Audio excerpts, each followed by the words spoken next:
Meus irmãos e minhas irmãs, então hoje, nesta sexta-feira, que é dia de penitência, né? Todas as sextas-feiras do ano, exceto as que caem em dia de solenidade, é dia de penitência. Nós vamos sempre relembrar isso. A penitência, segundo o Código de Direito Canônico, ela pode ser cumprida, especialmente no Brasil, com abstinência de carne ou outro alimento, né? E também uma outra forma de penitência, de piedade ou uma caridade. A ideia é sempre se unir à paixão de Cristo.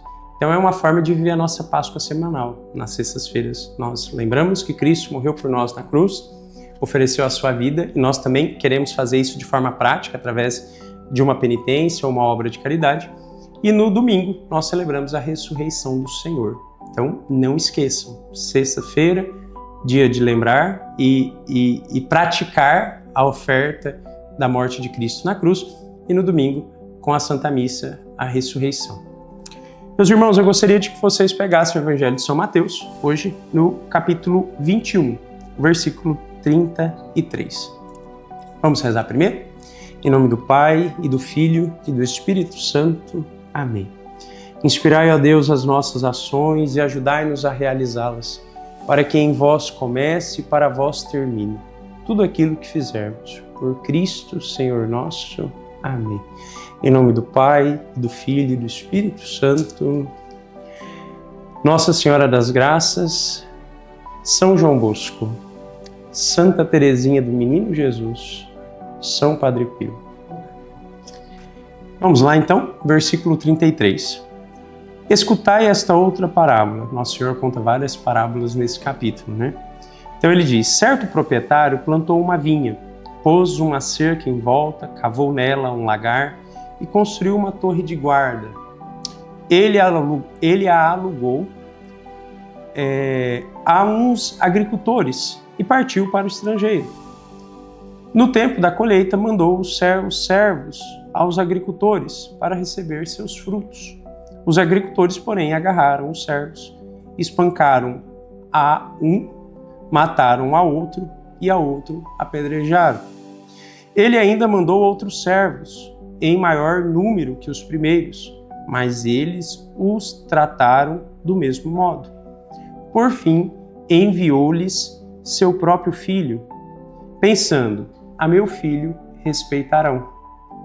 Os agricultores, porém, ao verem o filho, disseram entre si: este é o herdeiro. Vamos matá-lo e apoderar-nos de sua herança. Então, agarraram-no, lançaram-no fora da vinha e o mataram. Eles responderam: dará triste fim a esses criminosos.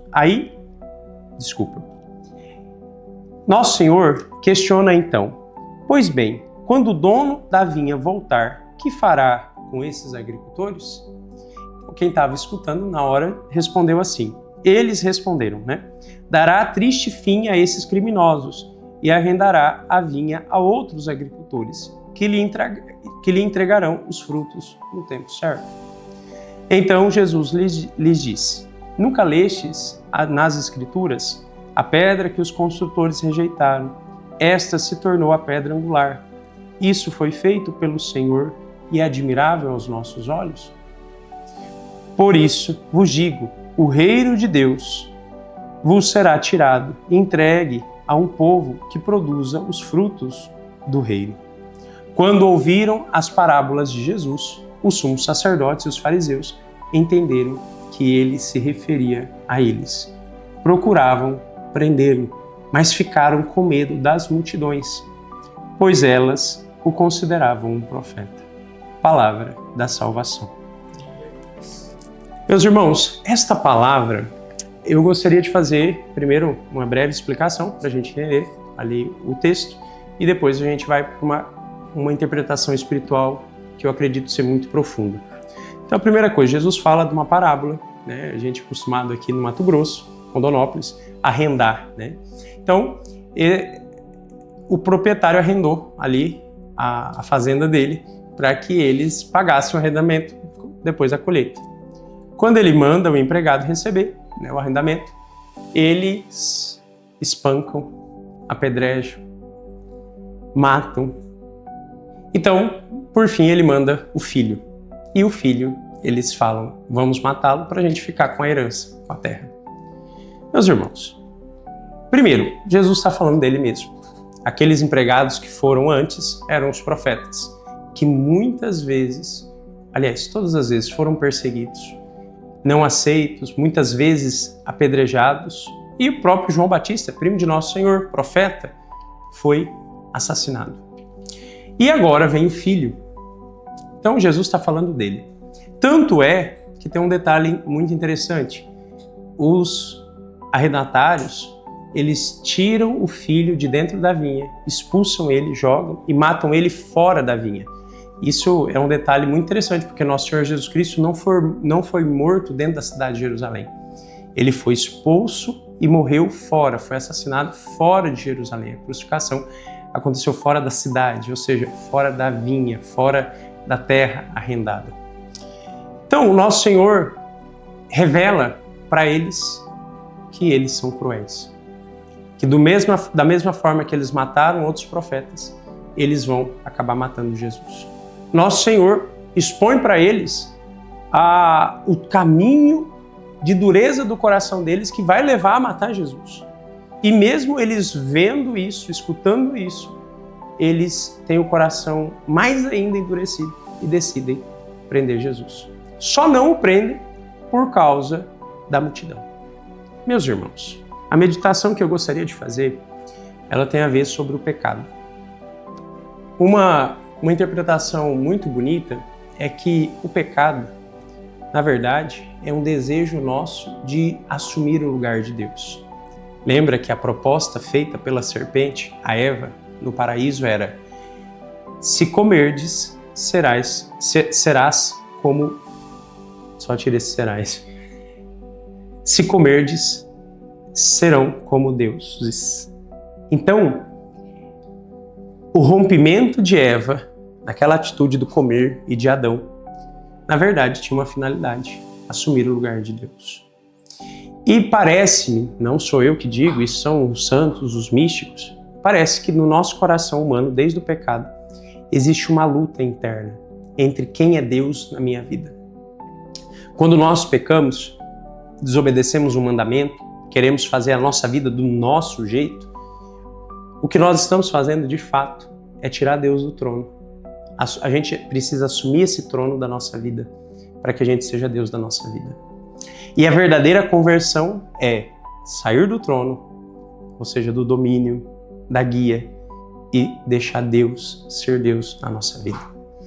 Eu gostaria de interpretar isso, primeiro, no âmbito ali social, histórico. Foi isso que os profetas receberam. Os profetas vinham para poder falar para as pessoas que elas não estavam vivendo a vontade de Deus. Ou seja, de que elas não estavam deixando Deus ser Deus. Elas estavam se tornando deuses da própria vida. E aí, isso gerava uma revolta a ponto dos profetas sofrerem consequências. Ou seja, a vinha é a nossa vida, é a nossa existência. A nossa vida, a nossa existência que Deus nos arrenda para que nós vivamos, trabalhemos e produzamos frutos. Vocês entendem isso? E aí, nós não queremos produzir os frutos do Senhor, mas nós queremos usufruir da nossa vida de acordo com a nossa vontade, né? E aí, claro, ele deixa de ser o proprietário da nossa vida e nós começamos a ser donos. Tiramos ele da propriedade, tiramos ele do trono e somos deuses da nossa vida. Quando vem o Filho, que deixa tudo às claras de que nós não estamos sendo fiéis, que nós estamos tirando Deus do trono da nossa vida, eles também tomam a mesma atitude. Vocês entendem que esta briga de querendo tomar a propriedade que é de Deus, que é a nossa própria vida, essa briga ela existiu historicamente, no tempo de Jesus, religiosamente, mas ela primeiro existe no coração de cada um de nós. Cada um de nós tem dentro do seu coração esse desejo. E aí, todas as vezes que a palavra de Deus me interpela, ou que alguém venha até mim, me fazendo sair desta idolatria de mim mesmo, para poder adorar a Deus e dar a Ele os frutos e a propriedade da terra, nós criamos um conflito. Nós desmerecemos quem prega a palavra, nós ridicularizamos quem quer viver e está tentando viver com as suas dificuldades a conversão do Evangelho. Nós maquiamos para que nós possamos parecer bons, porque no fundo, nós não queremos nos converter. Meus irmãos, nós precisamos pegar estes arrendatários que existem dentro de nós, que são idólatras e assassinos. Dentro de nós existe esse impulso idólatra e assassino, e nós precisamos exterminá-los neste tempo da Quaresma. Claro, é um percurso até chegar à santidade, à bem-aventurança, ao céu, mas nós precisamos decidir combater este combate interior. Primeiro é interior, dentro de mim. Eu preciso olhar. E esse é o propósito do dia. Eu gostaria que você olhasse todas as vezes que estas vozes dos arrendatários dizem: tira Deus, senta no trono, faz do seu jeito. Que você observe todas as vezes que a idolatria, a auto-idolatria, né, a egolatria, ela está te corrompendo. Todas as vezes que você não aceita que Deus seja Deus da sua vida. Vocês entendem que isso é um processo, é uma situação central, que talvez seja a raiz de todos os problemas nossos, da nossa vida espiritual, da nossa vida relacional. Então essa meditação ela é central porque ela revela a raiz de todos os nossos problemas, a raiz do próprio pecado. Meus irmãos, vamos nesse dia olhar para esses momentos e vamos fazer um diálogo sincero com Deus. A sinceridade aqui é tudo. Vamos lá? Se coloca na presença do Senhor Jesus e vamos conversar com Ele. Senhor Jesus Cristo, hoje nesta meditação eu entendi e senti que muitas vezes existe uma luta dentro de mim para tomar do Senhor o trono. Às vezes não são nas grandes coisas, são nas pequenas coisas que eu quero fazer do meu jeito, que eu não aceito o seu senhorio, o seu domínio, eu não aceito que o Senhor me guie. Senhor Jesus, muitas vezes eu finjo fazer as coisas para que o meu coração fique anestesiado e eu me sinta consolado achando que eu sou bom. Mas no fundo, Senhor, eu sou este arrendatário. No fundo, eu sou este agricultor que quero tomar posse da terra.